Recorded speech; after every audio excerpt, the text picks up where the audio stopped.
X D x upon x square plus 1 और x की power 4 plus x square plus 4। अब ध्यान से देखना कि ये पार्शियल फ्रैक्शन का क्वेश्चन है, इसमें तो कोई दो राय नहीं है। तो दोनों डिनोमिनेटर अलग अलग हो जाएंगे तो हम इंटीग्रल कर लेंगे। लेकिन इसमें एक चीज देखो कि एक्स स्क्वायर के साथ साथ अपने पास एक्स भी आ चुका है। तो ये सोचो कि एक्स जो है अगर इसको मैं थोड़ा रिमूव कर दूं तो मेरा काम ज्यादा आसान हो जाएगा।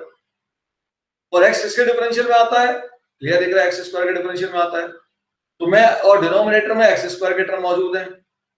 ठीक है, ध्यान रखना डिनोमिनेटर में एक्स स्क्वायर के टर्म तो है लेकिन एक्स का टर्म कोई और नहीं है। यहां पे डिनोमिनेटर में केवल एक्स स्क्वायर का टर्म है, एक्स का कोई दूसरा टर्म नहीं है। ठीक है, तो डिनोमिनेटर में केवल एक्स स्क्वायर का टर्म है, इसीलिए जो अगला हम जो काम करने जा रहे हैं वो हम कर पाएंगे। लेकिन अगर एक्स स्क्वायर के साथ एक्स का टर्म आ जाएगा फिर तो हमें पूरा a x plus b upon quadratic format वाला तरीका लगाना पड़ेगा, क्योंकि डिनोमिनेटर में एक्स स्क्वायर के अलावा सिंगल एक्स की पावर 1 वाला टर्म नहीं है। इसीलिए अब मैं जो कह रहा हूं वो आप कर सकते हो। तो ये x एक्स स्क्वायर के डिफरेंशियल में आएगा तो मैं पुट कर दूंगा एक्स स्क्वायर को टी। एक्स स्क्वायर को टी जैसे ही पुट करूंगा डिफरेंशियल क्या बनेगा बेटा? डिफरेंशियल बनेगा 2x dx equal to dt। 2x dx equal to क्या बनेगा बेटा? dt। अब x dx की वैल्यू कितनी हो गई?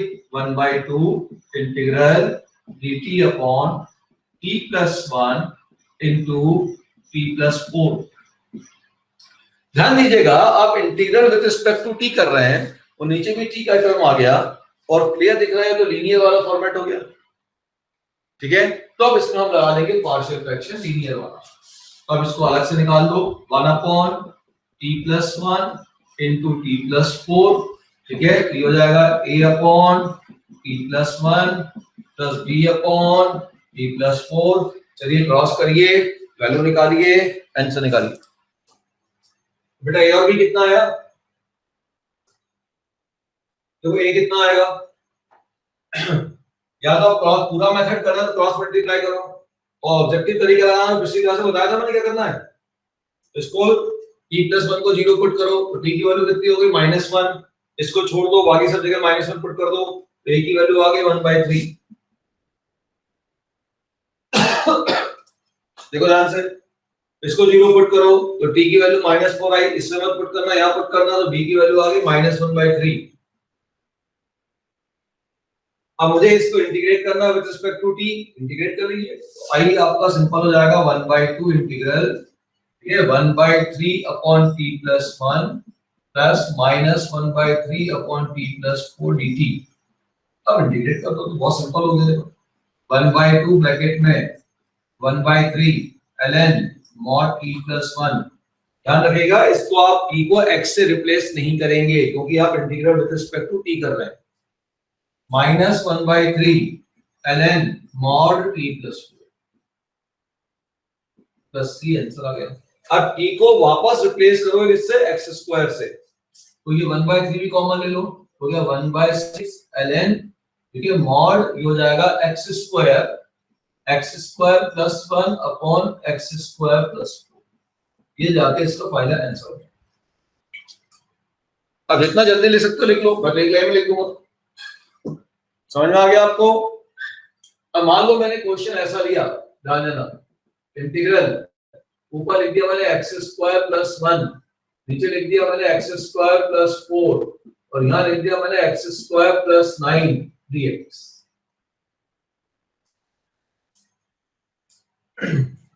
अब ये क्वेश्चन है। अब देखिए यहां पर और पिछले क्वेश्चन में और इस क्वेश्चन में बहुत बेसिक डिफरेंस है। क्या डिफरेंस है? ऊपर x था जो कि एक्स स्क्वायर के डिफरेंशियल में आ रहा था, भले डिनोमिनेटर में एक्स स्क्वायर के अलावा कोई दूसरा x का टर्म नहीं था, लेकिन न्यूमरेटर में तो x था, वो तो डिफरेंशियल को में कवर हो रहा था। यहाँ पे ऐसा कोई भी x नहीं है जो कि डिफरेंशियल में कवर होगा, कोई भी ऐसा x नहीं है जो डिफरेंशियल में कवर होगा। तो यहाँ पे आप एक्स स्क्वायर को t इंटीग्रेशन के अंदर पुट नहीं कर सकते। यहाँ पे एक्स स्क्वायर को t इंटीग्रेशन के अंदर पुट किया गया है और integral with respect to t किया गया है। क्योंकि यहाँ x का टर्म नहीं है, तो अब आप यहाँ पे इंटीग्रेशन के अंदर पुटिंग नहीं कर सकते। आप इस पूरी क्वांटिटी को पार्शियल फ्रैक्शन के अंदर वर्कआउट करेंगे या पार्शियल फ्रैक्शन में आप रिप्लेसमेंट करेंगे। अब इसका जो पार्शियल फ्रैक्शन करने जाऊंगा तो अब एक बच्चे के दिमाग में ये बात आएगी, सर ये भी क्वांटिटी, ये भी क्वांटिटी, तो नीचे लिख देता हूँ x² + 4 और ऊपर लिख देता हूँ ax + b, और दूसरा हो गया सर x² + 9, ऊपर लिख देता हूँ cx + d। ठीक है ना, ऐसे ही करें। सभी लोग इस बात से एग्री हैं कि इसको ऐसे ही सॉल्व करना चाहिए? बताइए, आप लोग एग्री हैं इसी तरीके से सॉल्व करें कि कोई और भी तरीका हो सकता है सॉल्व करने का? कोई और भी तरीका पॉसिबल है क्या? सोचिए। देखिए, इस क्वेश्चन को देख के ज्यादातर बच्चे बोलते हैं कि भाई नीचे भी क्वाड्रेटिक है, यहाँ भी क्वाड्रेटिक है, तो भाई इसको ऐसा लिख दिया जाए। बिल्कुल ऐसा आप सॉल्व कर सकते हैं, कोई दिक्कत नहीं है, लेकिन ऐसा हम नहीं करेंगे। ऐसा हम नहीं करेंगे। क्यों नहीं करेंगे? इस क्वेश्चन में नहीं करेंगे। अब बच्चा बोले सर इस क्वेश्चन में ऐसी कौन सी खासियत हो गई, है ना, इसमें ऐसे कौन सी बात हो गई कि आप इसको जो है जनरल मेथड से सॉल्व नहीं करना चाहते, फिर बहुत टाइम लगेगा। हाँ, तो फिर क्या करें? अगर बहुत टाइम लगेगा तो करें क्या, ये बताओ। कॉमन ले ले मतलब मैं समझा नहीं। कॉमन ले ले मतलब मैं समझा नहीं। कॉमन लेने का मतलब क्या है तुम्हारा? मतलब यहां से अपन x² कॉमन निकालते हैं, ऊपर से कॉमन निकालते हैं, ऐसा बोल रहे हो? नहीं बेटा, देखो यार, अब बहुत ध्यान से सुनना है, जो हम बोलने जा रहे हैं बहुत इंपॉर्टेंट पॉइंट है। अगर किसी भी क्वेश्चन में सिंगल फंक्शन होगा, ओनली सिंगल फंक्शन, केवल एक ही फंक्शन होगा, उस फंक्शन के अलावा कोई दूसरा जो टर्म होगा केवल कांस्टेंट होगा। जैसे कि यहां पर इस क्वेश्चन में x² है, यहां पर जो केवल x² है, x² के अलावा बाकी सब कांस्टेंट है।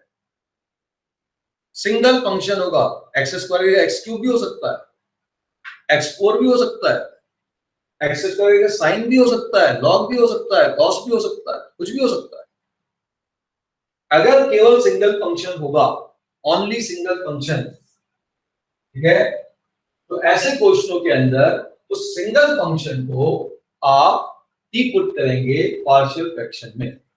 ऐसे क्वेश्चन में हम कहेंगे रिप्लेस दैट सिंगल फंक्शन और x² बाय इन पार्शियल फ्रैक्शन pf।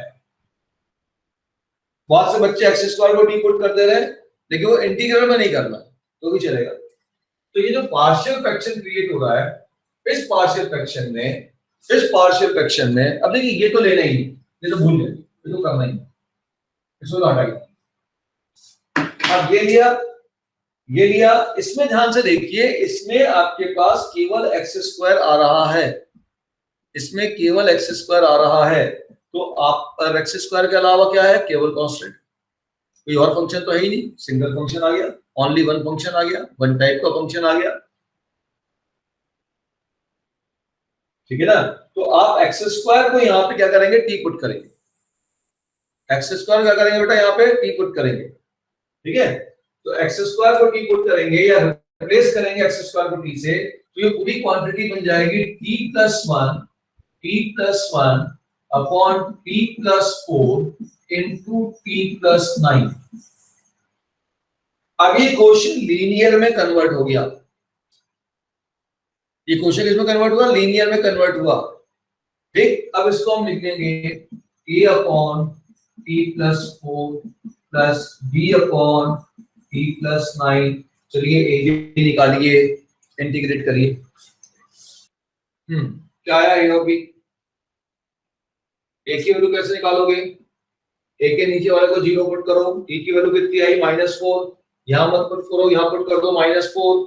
-4 + 1 -3 और -4 + 9 5 तो -3/5 तो a की वैल्यू आ गई -3/5। चेक कर लेना बेटा।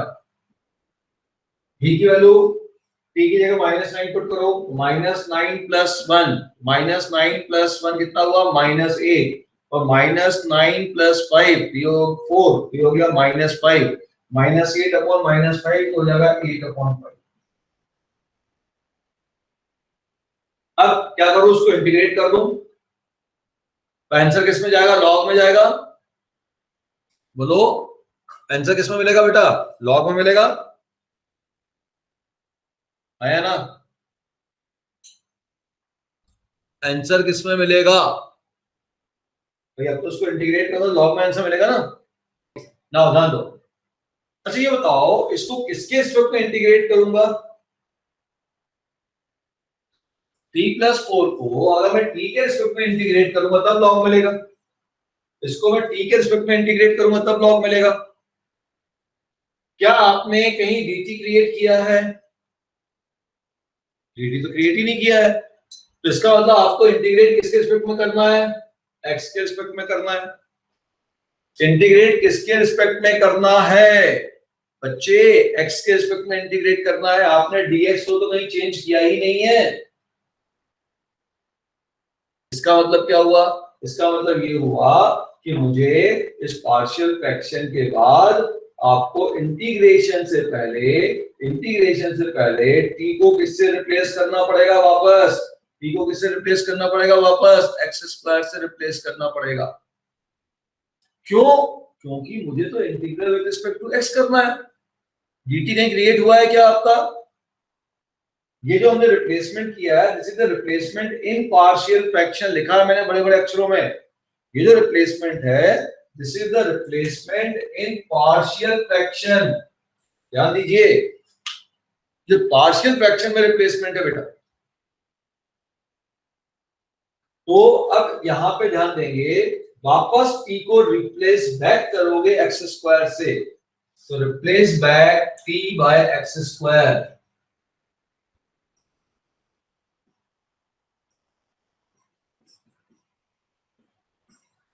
p को x² से फिर रिप्लेस बैक कर दो तो अब आपके पास रेट हो जाएगा x² + 1 upon x² + 4 into x² + 9 is equal to a upon x² + 4 plus a की वैल्यू निकाल चुके हैं बेटा -3/5 और b की वैल्यू कितनी है 8/5 और ये हो गया x² + 9। ये दो बातें बहुत इंपॉर्टेंट है इस क्वेश्चन में कि बच्चे हम जब t लिख देते हैं तो बहुत जल्दीबाजी में अपन t के रिस्पेक्ट में इंटीग्रेट कर देते हैं लेकिन हमारा तो dt कहीं क्रिएट ही नहीं हुआ है हमारा तो dx एज इट इज है तो हम t के रिस्पेक्ट में तो इसका इंटीग्रेट कर ही नहीं सकते हैं। तो अब हम क्या करेंगे t को रिप्लेस बैक किससे करेंगे x² से रिप्लेस बैक करेंगे। अब x² में रिजल्ट आ गया। अब इस क्वांटिटी को तो अब इस पूरी क्वांटिटी को अपन इस क्वांटिटी से अब इंटीग्रेशन के अंदर रिप्लेस करेंगे तो इंटीग्रेशन हो जाएगा -3/5 अपॉन x² + 4 ठीक है प्लस 8/5 दिख रहा है क्या अपॉन x² + 9 dx।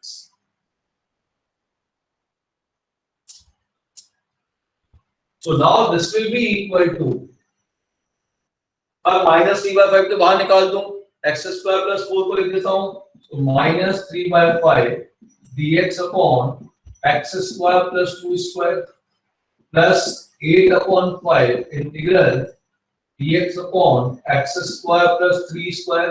अब फॉर्मूला लग गया dx upon x² + a square का क्या होता है फॉर्मूला बताइए तो -3/5 बताइए dx upon x² + a square का फॉर्मूला क्या होता है ये होता है 1/a2 tan inverse x/a plus 8/5 1/3 tan inverse x/3। बाहर तो नहीं भाग गया ना दिख रहा है ना बेटा पूरा। अब ये आपके जाके पूरा आंसर होना। सो -3/10 tan inverse x/2 plus 8/15 tan inverse x/3, ये जाके इसका पूरा इंटीग्रेशन बना। नोट कर लो। अब इसको उसके बाद एक लाइन में लिखते हैं। ये पूरा काम आपको करना है स्कूल में, समझ गए? ये पूरा अपने को बेटा स्कूल में करना है, ऐसे लिखना है पूरा बढ़िया से, प्रेजेंटेशन देना है। अब रुक जाओ 2 मिनट में, अब मैं नोट डाउन करो। अब मैं इसको एक लाइन में कैसे लिखेंगे उस पर जाना। दोनों क्वेश्चन अगल बगल बिल्कुल तुम्हारा प्रेजेंटेड है। पहले क्वेश्चन में ऊपर x था, x को हटाने के लिए मैंने x स्क्वायर को t से रिप्लेस कर दिया, पुट कर दिया x स्क्वायर को t इंटीग्रेशन के अंदर। दूसरे क्वेश्चन में x का टर्म था ही नहीं, दूसरे क्वेश्चन में केवल x स्क्वायर का टर्म था और कांस्टेंट था, सिंगल फंक्शन था। तो सिंगल फंक्शन के अलावा केवल कांस्टेंट है। अगर ऐसा होगा, सिंगल फंक्शन के अलावा केवल कांस्टेंट है, ऐसा यदि होगा तो फिर ऐसे क्वेश्चन को सॉल्व करने के लिए आप x स्क्वायर को p से रिप्लेस करेंगे पार्शियल फ्रैक्शन में, इंटीग्रेशन में नहीं। फिर उसको लीनियर में लेके आएंगे, लीनियर में लाके उसको सॉल्व करेंगे, a और b की वैल्यू, बस केवल कांस्टेंट की कैलकुलेशन कम करने के लिए इतना कहानी करिए, ठीक है। अब उसके बाद जैसे आप लीनियर में ले आओगे, अब वापस t को x स्क्वायर से रिप्लेस बैक करोगे, क्योंकि इंटीग्रेशन तो x के रिस्पेक्ट में करना है। इंटीग्रेशन किसमें करना है आपको? x में करना है। अब उसके बाद x में रिप्लेस करके इंटीग्रेट कर लीजिए। अब बच्चा बोलेगा सर ये जो पहला क्वेश्चन देखिए, दूसरा क्वेश्चन, दोनों बहुत इजी है, दोनों कंपटीशन में पूछे जाते हैं, स्पेशली दूसरा क्वेश्चन सबसे ज्यादा पूछा जाता है। जो पूछा जाता है समझ में आ गया होगा। बहुत बार बच्चे इसको ax + b से सॉल्व करते हैं। देखिए अगर कंपटीशन में आएगा तो क्या इतना करना है? नहीं, बिल्कुल नहीं करना। फिर क्या करना है? देखो अभी इसी बात को थोड़ा सा दूसरे वे से अगर सोच ले तो देखिए क्वेश्चन खत्म। आपने यहाँ पे किसकी वैल्यू निकाली? यहाँ पे अपन ने t की वैल्यू निकाली, यहाँ पे हमने किसकी वैल्यू निकाली? t की वैल्यू निकाली। अच्छा t क्या था? x स्क्वायर था। t क्या था? x स्क्वायर था। मतलब t की वैल्यू निकाली, मतलब आप x स्क्वायर की वैल्यू निकाल रहे हैं। आप किसकी वैल्यू निकाल रहे हैं? x स्क्वायर की वैल्यू निकाल रहे हैं, आप x की वैल्यू नहीं निकाल रहे। और मुझे क्वेश्चन में x की वैल्यू की जरूरत भी नहीं है, केवल x स्क्वायर ही तो है। मुझे क्वेश्चन में x की वैल्यू की आवश्यकता ही नहीं है। क्या को x की वैल्यू निकालूंगा? मैं x स्क्वायर की वैल्यू निकालूंगा। तो देखिए क्वेश्चन खत्म, एक लाइन में। बस ध्यान रखना, हमको इसमें x स्क्वायर की वैल्यू निकालनी है, ठीक है ना। मैं क्वेश्चन लिख देता हूं फिर से, जिससे कि x स्क्वायर + 4 और x स्क्वायर + 9, ठीक है। एक डिनोमिनेटर में मुझे x स्क्वायर + 4 चाहिए, एक डिनोमिनेटर में मुझे x स्क्वायर + 9 चाहिए, ठीक है। लिख दिया मैंने। एक डिनोमिनेटर में क्या चाहिए? x स्क्वायर + 4 और एक डिनोमिनेटर में x स्क्वायर + 9 चाहिए। ये काम था, ये जरूरी था। अब इस डिनोमिनेटर को 0 पुट करो, इस डिनोमिनेटर को 0 पुट करो और यहां से x स्क्वायर की वैल्यू निकालो। x की वैल्यू मत निकालो, इसकी वैल्यू निकालो, x स्क्वायर की वैल्यू निकालो, क्योंकि बेटा x की तो यहां कहीं जरूरत ही नहीं है, और x की वैल्यू निकाल भी नहीं पाओगे, इमेज भी आ जाएगी, लेकिन x स्क्वायर की वैल्यू तो आएगी, और x स्क्वायर की वैल्यू की जरूरत है, तो केवल x स्क्वायर की वैल्यू निकालो। क्या हुई x स्क्वायर की वैल्यू माय डियर? -4।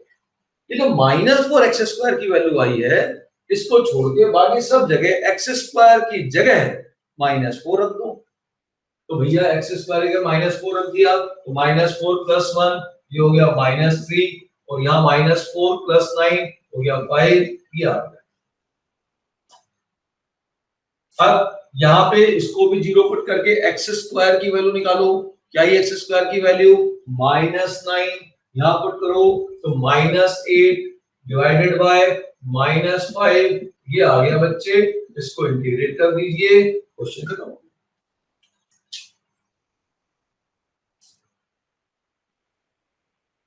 सिंपल सी बात हमने करी।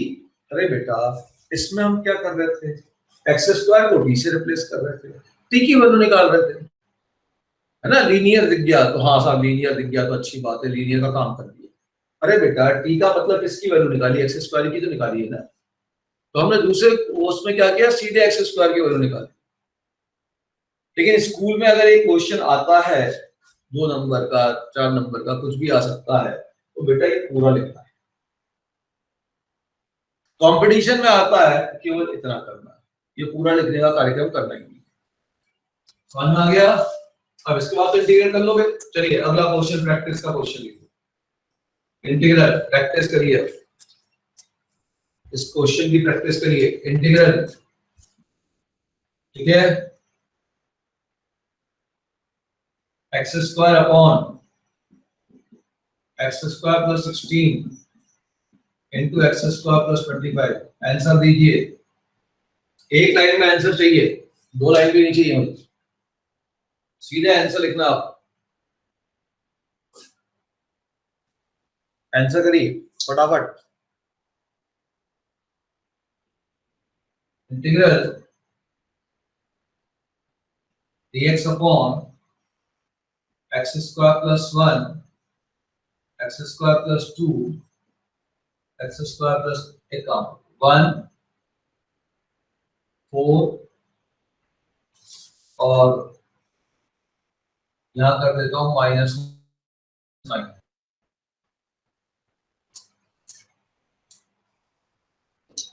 चलिए पहले का आंसर देखते हैं। ये तो क्लियर दिख रहा है, एक्स स्क्वायर प्लस ए स्क्वायर का फॉर्मूला लगेगा, ठीक, लगा लेंगे। यहाँ भी एक्स स्क्वायर प्लस ए स्क्वायर मतलब 5 स्क्वायर वाला फॉर्मूला लगेगा। कांस्टेंट निकालते हैं, इसको 0 पुट किया, एक्स स्क्वायर की वैल्यू -16 आई, तो कांस्टेंट बनेगा एक्स स्क्वायर के पुट किया -16 प्लस 25 हो गया 9 इनटू, इसको फॉर्मूले में बदल दो, x square plus 4 square 1/4 tan inverse x upon 4 plus इसको 0 पुट करूंगा तो x स्क्वायर की वैल्यू कितनी आएगी -25, यहां पुट करो तो -25 डिवाइडेड बाय x स्क्वायर का -25 प्लस हो गया -9। अब इसको फॉर्मूला लगा लो, x square plus a square का फॉर्मूला, तो 5 स्क्वायर आएगा तो 1/5 tan इनवर्स x अपॉन 5। क्या जो मैंने लिखा वो समझ में आ गया? ऐसा लिख सकते हो कि नहीं लिख सकते हो?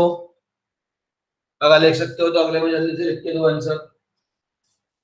देखो आंसर, इसको आप 0 पुट करोगे तो एक्स स्क्वायर की वैल्यू आएगी -1 यहां पुट करो तो ये हो गया 1/3 -1 पुट किया तो इनटू -10 और इसका रेट बनेगा 1/1 tan इनवर्स 1 प्लस इसको 0 पुट किया तो एक्स स्क्वायर की वैल्यू कितनी है बेटा -4, यहां पुट करो -4 प्लस 1 तो -3 -4 यहां पुट किया तो -4 एक्स स्क्वायर की जगह -4 बेटा -4 -9 तो -13, ठीक है। और इसका इंटीग्रल 1/2 tan इनवर्स x/2। अब इसको 0 पुट करो तो एक्स स्क्वायर की वैल्यू आ गई +9, यहां 9 पुट करो हो गया 1/9 + 1 10 और यहां हो गया 9 + 4 13 और ये हो जाएगा x square minus a square का formula 1/2 * a ln mod x - 3 upon x + 2।